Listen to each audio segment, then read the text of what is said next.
این مردم هم تمام روز خدمت برای ازوا کرده رایسته.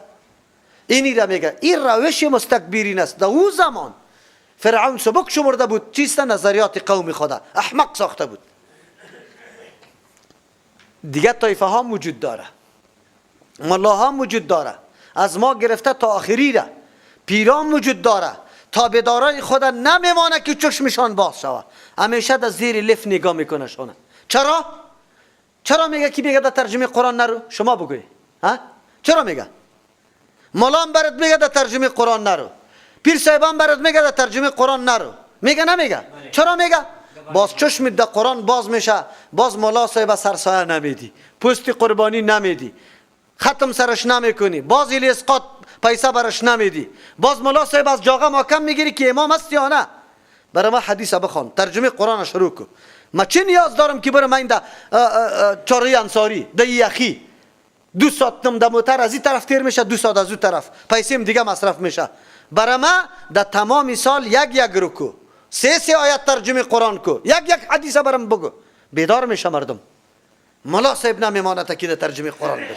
پیر صاحب خود چی میگه؟ اوه مرید خدا میگه کی رفتی تباه شدی. چرا؟ او کی بیا که اوه عبادت مستحقش تنها الله است، دعا را از الله طلب میکنم، سجده مخصوص الله است. من تمام عمر سجده در پیر صاحب کردم، در مشکلات خود پیر صاحب صدا کردم، عبادت که میکردم چهره پیر صاحب در نظر گرفتم. عجیب است. اینی در مردم میگه قرآن چی واقعیت ها را بیان میکنه، چقدر بیدار میکنه ما را که کدام مردم است.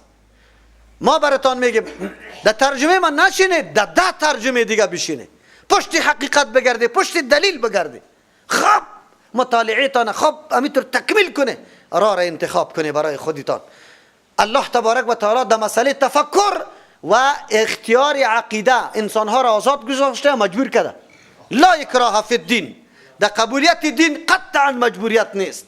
عقیده را که میپذیری این را به بسیار آزادی و به طیب خاطری خود بعد از تحقیق مطالعه بپذیر، آزادی بده.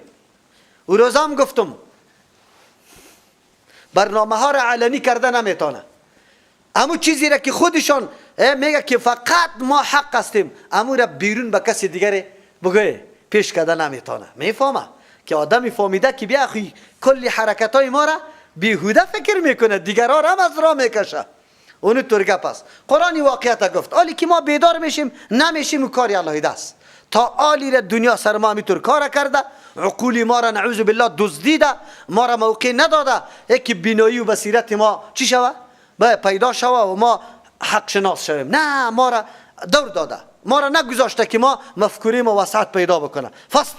فاستخف قومه، فرعون قومی خود سبک شمرد، نگذاشت تا یا خبر شوه آگاه شوه از واقعیت ها. فاطاعوه، قرآن این مردم هم ملامت میکنه، یا اطاعتشان نکرد. ترى الله آزاد پیدا کرده، باز جلبی چی را نقطه رسپان سری شده دست دیگه داده ای. تقلید امی معنا را داره، قبول قول غیر بلا دلیل.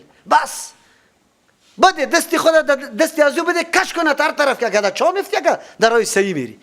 اینی طور تقلید نادرست است. اگر تو از نگاه دلیل کسی را تابعداری میکنی، او را اتباع میگه، او مامور است، او در قرآن برای ما امر شده. اینطوری تقلید نیست. انهم کانوا قوما فاسقین، این مردم هم قوم فاسق بود. یا هم خوش بودن آزادی باشه، حالی مردم چقدر خوش هسته. الا دموکراسی است. در دموکراسی کدام مردم خوش هسته؟ با بیدینی کدام مردم خوش است؟ بگو. با آزادی مطلق کدام مردم خوش است؟ کسی که فاسق است، نعوذ بالله. چرا؟ شکاری از یا خب پیدا میشه. در میلاد کی خوش است؟ کسایی که لقمه زن است، که پشت شکم میگرده. در نوروز کی خوش است؟ خبر داره؟ کی صبورا گفتن بوی زیاد میشه، موقع بر ما میاثر میشه. اونجا کی خوش است؟ مجاورا یک بزغاله خود در بلخ چند مرتبه میفروشه؟ 20 مرتبه در یک روز. یک دفعه دیش می اقی سخی صاحب داده یا نه؟ خوی نبیگی، باز خودش میگیره، باز در دیگه میفروشه. عجیب گپاست. اونجا موقع کیست؟ هر کس مطلب خود دیش دیده امو امر تقویت میده. امو امر چی میکنه؟ تقویت میده. از او خاطر در ریورام طرفداری عزیز میگه یک موقع بر ما میاثر میشه، کرا یکی بر 10 میشه، یکی بر 3 میشه. بیا که می کار بکنیم. هر کس فایده داره. پاچه ها میگه اوه اگر بریم اونجا تناوی چی را بگیریم؟ جنده را. او مردم میگه که پاچه های قدیمدار بود تناوی جنده را گرفت. کدام گپ است که نشده. خب قرآن ما را بیدار میکنه. واقعا کتاب بیداری است، کتاب هوشیاری است. ما را میفهمانه. افسوس است که از این کتاب الله دور ماندیم. فلما صفون، الله میگه هرگاه که ما را به خشم آورد، انتقمنا منهم، ما انتقام گرفتیم از یا، فاغرقناهم اجمعین. الله چقدر موقع داد برشان، چقدر میدانی وسیع داد. معجزه روان میشد یا تعهد میکردن باز انکار، تعهد باز انکار، صحنه های مختلف این مردم تیر کرد، خو لیکن تاثیرگذار نشد که نشد. الله هم غرق کرد. فاغرقناهم اجمعین، ما غرق کردیم تمامیشان. فجعلناهم، گردانیدیم یارا، سلفا، پیشگاما در عذاب الله، و مثلا داستان عبرتناک للآخرین، برای دیگرا. با آینده ها داستان گردانیدیم که نکنه، مخالفت دعوت دین نکنه، خصوصا که مبتنی به دلیل باشه. دلیل موجود است، چرا این کارا میکنیم؟ ولما ضرب ابن مریم، مثلا هرگاه که بیان کرده میشه بچه مریم عیسی علیه السلام، مثلا در مثال اذا قومک منه یصدون، ناگهان قوم تو منه از این گپ امی بیان کردن مثال عیسی علیه السلام، یصدون، نعره خوشی میزنن. نعره خوشی چرا میزنن؟ آیت قرآن آمد اونجا، الله تبارک و تعالی فرمود انکم و ما تعبدون من دون الله، یقینا شما و آن چیزی که عبادت میکنی غیر الله، حسب جهنم، در گیران چیسته؟ جهنم. یا بسیار خفه شدن که اوه ما و معبودای ما کلش در جهنم است. ابن زبعرا میگه یکی را او آمد گفت چی گفته؟ پیغمبر گفتینی آیت گفت ما جوابش دارم. جواب در جمله معبودین عیسی علیه السلام هم است. عیسی علیه السلام هم است. خیر عیسی علیه السلام که ازم جهنم میشه، ما قطش قطی باشیم، آلیه ما خود بهتر از اون نیست که او میسوزه، از ما هم سرباری بسوزه. الا جواب خوش شدن که جواب پیدا کردیم. الله تبارک و تعالی آیت دیگر در اونجا ان الذين سبقت لهم من الحسنى، کسانی که برای ازوا پیش تیر شده از طرف ما وعده جنت، اولئک چیستا اولئک عنها مبعدون، این مردم ها از آتش جهنم چیستند؟ دور هستند. عیسی خب امی کفاری مکه میدانستند که عیسی علیه السلام در جهنم داخل نمیشه. چرا؟ در جهنم کسی داخل میشه که به می عبادتی غلط راضی باشه، که مردم پرستش بکنه. عیسی علیه السلام خود کسی را نه دعوت به پرستش داده و نه راضی است که مردم او را به پرستش بگیره. خو لیکن اینمی قدر برای ازی که قطی تو جدل کنه، قطی تو مجادله کنه، خصومت کنه، این گپا را پیش میکردن. ولما ضرب ابن مریم، هرگاه که بیان کرده شد بچه مریم، مثلا در مثال اذا قومک، ناگهان قوم تو منه از این میشنیدن ابن مریم، یصدون، نعره های خوشی زدن، و قالو گفتن الهتنا خیر منه، معبودای ما بهتر است یا عیسی علیه السلام؟ عیسی علیه السلام بهتر است. اگر او در جهنم میره، الهه ما به طریق اولا بره. ما ضربوه، این از روی جهالت و نادانی نمیگه، ما ضربوه بیان نمیکنه، این خبر پخش نمیکنه برای تو، الا جدلا، مگر از روی ازی که قطعی تو ستیزه کنن، برای ضد این گپا میزنه، وگرنه میفهمه که عیسی علیه السلام نمیره. بل هم قوم خصیمون، بلکه یا قومی است که عادتشان پرخاشگری، کینه‌توزی است. ان هو الا عبد انعمنا، عیسی علیه السلام خود نیست مگر بنده است. رد میکنه بالای نصارا، عاجز است، به الله محتاج است. انعمنا علیه، که ما انعام سرش کردیم. رد بر یهود میکنه، چرا او را متهم به ولد و زنا میکرد. و جعلناه مثلا لبنی اسرائیل، ما گردانیده بودیم میرا نمونه قدرت خود در پیدایشش، چرا که بدون پدر پیدا شده بود برای بنی اسرائیل. یا مثلا قدوه، امام جور کرده بودم شه، یعنی کسی که اقتدای او لازم است برای بنی اسرائیل که پشت سر یزید بروه، دعوت یزید را بپذیره. عیسی علیه السلام اینی طور حیثیت داشت. یک توجیه بود. دوم توجیه، ولما ضرب ابن مریم، مثلا وقتی که الهه مجعوله رد شد، یعنی الله میگه که هیچ معبود دیگره که مردم میسازه قطعا نیست، وجود نداره، یا یک دم خیستن گفت نداره. عیسی علیه السلام خود الهه مجعوله است، هونه مردم او را پرستش میکنه. الله تبارک و تعالی رد میکنه سری از یا ولما ضرب ابن مریم مثلا، هرگاه که بیان کرده شد ابن مریم به طریق مثال که او اله مجعول نیست. اذا قومک منه یصدون، ناگهان قومی تو از او نعره ها بالا کردن. چطور نیسته؟ اون مردم پرستشش کرده، الله برش گفته. باز بعد از او میگفتن و قالوا الهتنا خیر، معبودای ما بهتر است ام هو یا عیسی علیه السلام. عیسی علیه السلام از وکده الهه ما بهتر است. چرا از ما زیاد است؟ او یک تن است. ما ضربوه لک، پیش نمیکنه، بیان نمیکنه برای تو عیسی علیه السلام الا جدلا، مگر از روی ستیزه جویی. اینه او را برای ضد برای تو پیش میکنه، کسایی که او هم معبود است، یعنی دلیل خو نداره، اما طور برای ضد به تو پیش میکنه. بل هم قوم خصیمون، بلکه یا قوم ستیزه ناک هستند، پرخاشگر هستند. این توجیه دیگه شام است. این هو الا عبد، نیست عیسی علیه السلام مگر بنده عاجز برای الله تبارک و تعالی. انعمنا علیهم، الله میگه که ما انعام کردیم سرش. و جعلناه مثلا لبنی اسرائیل، ما گردانیدیم میره نمونه قدرت خود یا قدوه و پیشوا لبنی اسرائیل، برای بنی اسرائیل.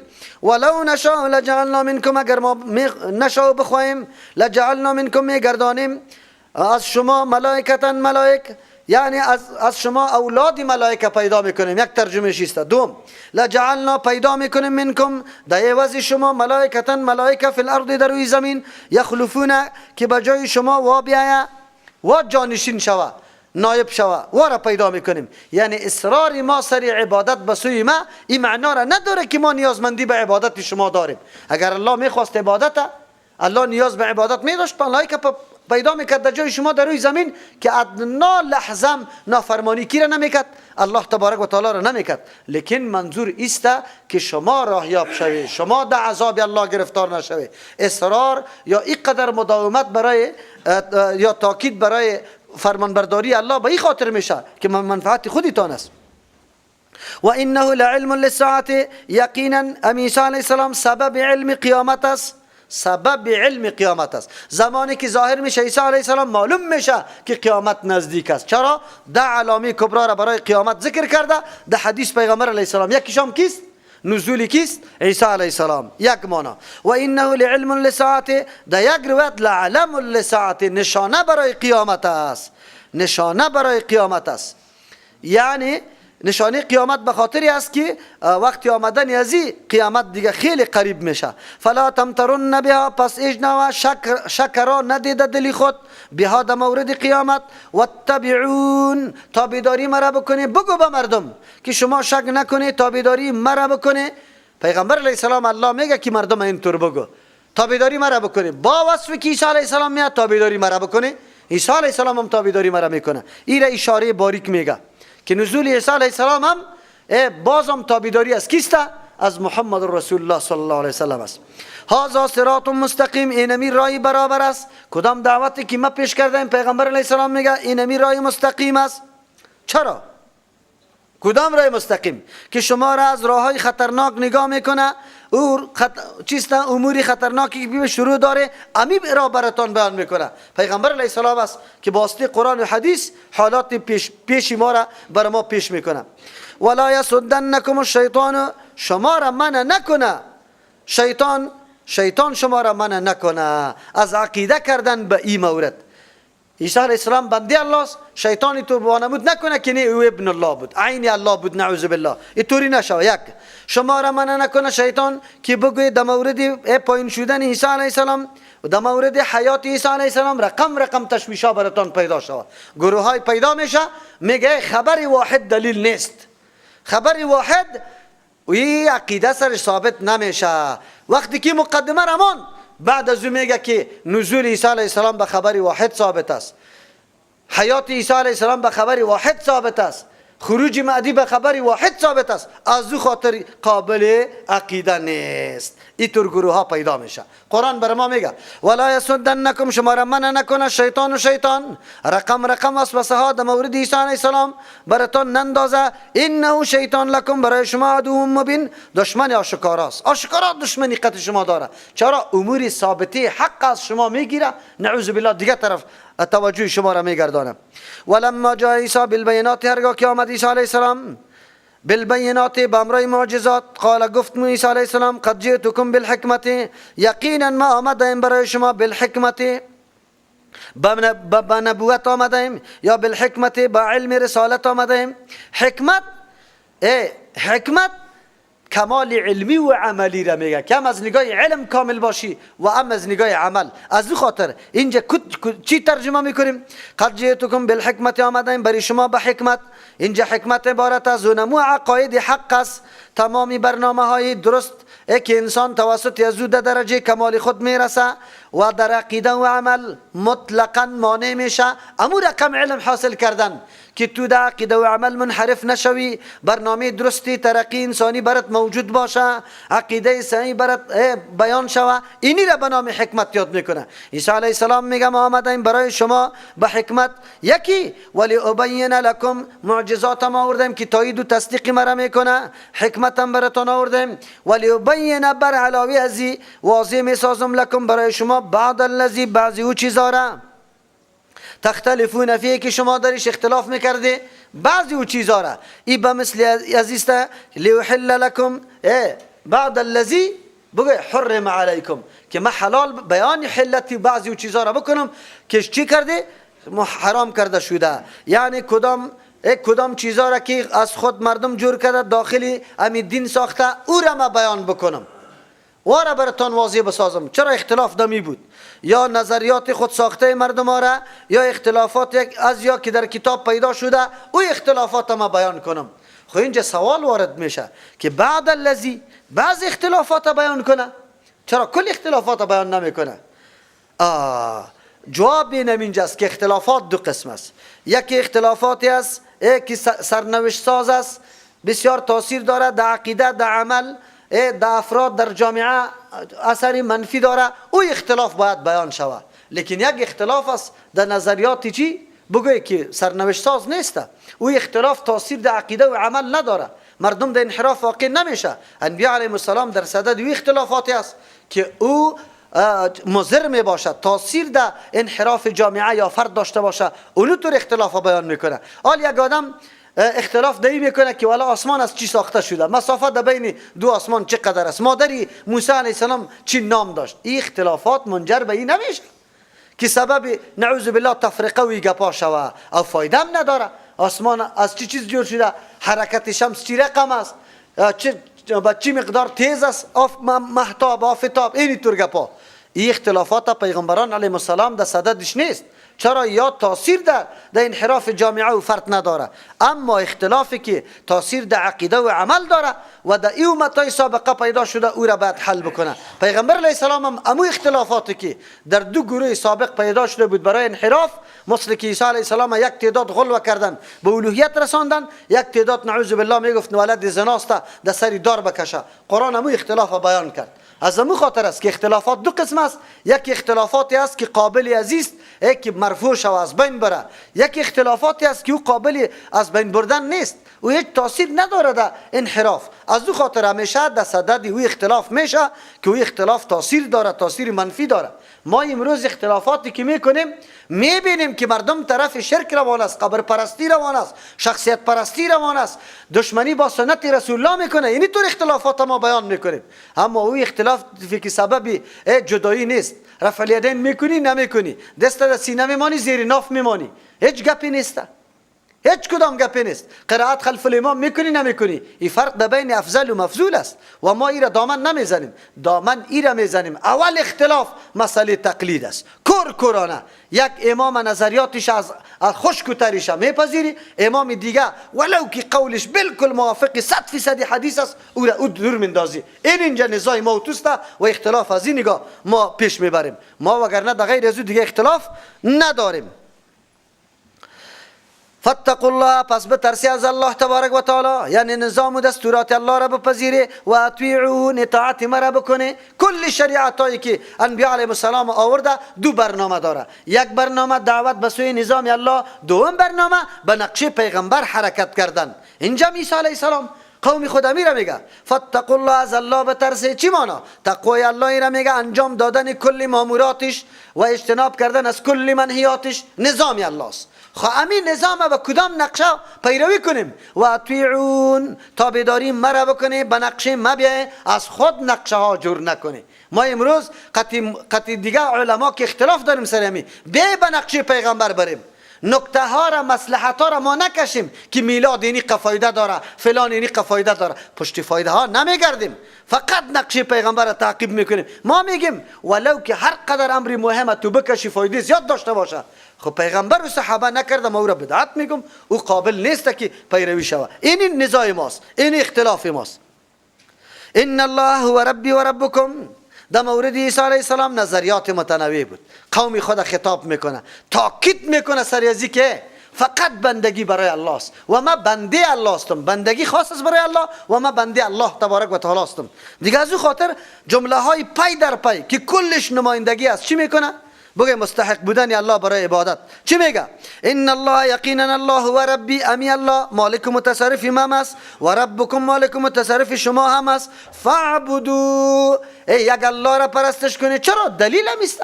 کسی که مالک متصرف است مستحق عبادت است. من نه مالک هستم نه متصرف، نه و نه مستحق عبادت هستم. دیگه هذا صراط مستقیم. اگر راه دیگر را انتخاب میکنی قطعا غلط است. راه مستقیم فقط عبادت الله است، کسی را شریک نکنه. این تاکیدات قوی را عیسی علیه السلام میاره. فاختلف الاحزاب، با وصف قدر تاکیدات، با وصف این هر قدر که به صراحت عیسی علیه السلام بیان کرد که ما بنده هستم، عاجز هستم، رب ما و شما کلش الله است، مستحق عبادت است. لیکن مردم چی شدن؟ فاختلف الاحزاب، اختلاف کردن گروه ها، من بینهم، در بین خودشان، امید تابعین عیسی علیه السلام. چی رقم اختلاف کردن؟ یکیشان گفت که عیسی علیه السلام نعوذ بالله عین الله است، دیگهش گفت عیسی فرزند الله است، دیگهش گفت نه عیسی سوم الله است، نعوذ بالله. الله، مریم، عیسی سه الله است، سه اقنوم است، اقنوم سه اصل است، نعوذ بالله. تاسف در اینجاست که با اینمی قدر صراحت های خود بازم امی تسلیس، امی سگانه عقیده را باز چی میگه؟ توحید مینامند، میگه توحید است. نعوذ بالله. امروز مسلمانان امام در تمام حاجات و مشکلات خود غیر الله را شریک کرده و بازم برش چی میگه؟ توحید برش مینامه. عجیب نیست؟ یک مانا در بین خود یک طایفه قلیل در بین تابعین عیسی علیه السلام پیدا شد، خیلی کم که وا میگفتن که عیسی علیه السلام عبده و رسوله. دیگه مردم همینطور خطا شدن با وصفی که عیسی علیه السلام دلیل مقنع و صریح آورده بود، محمد رسول الله صلی الله علیه. چقدر دلیل صریح، حتی در حالت مرگ لعنت سر یهود و نصارا میگفت اتخذوا قبور انبیائهم چی؟ مساجد. امروز ما قبرها را سجده ها جور کردیم یا نه؟ پیغمبر اسلام گفته قبر مرا وثن جور نکنه، لا تجعلوا قبری وثنا یعبد، بت که دوی عبادت کرده شو، عبادت ازو شو. امروز مردم اولیاء را قبرش عبادت کرده رایست. خب پیغمبر منع کرده بود ان تجسس القبور، که قبرها گچ و چونه شوه. امروز گنبتا سرش جور شده. کدام عمل؟ به می صراحت های پیغمبر مردم بازم نعوذ بالله امو کارا را انتخاب کرده که از او کارا پیغمبر یک دفعه در خطبه حجت الوداع در حالت مرگ خودی توصیه ها را کرده. لیکن مردم چی میکنه؟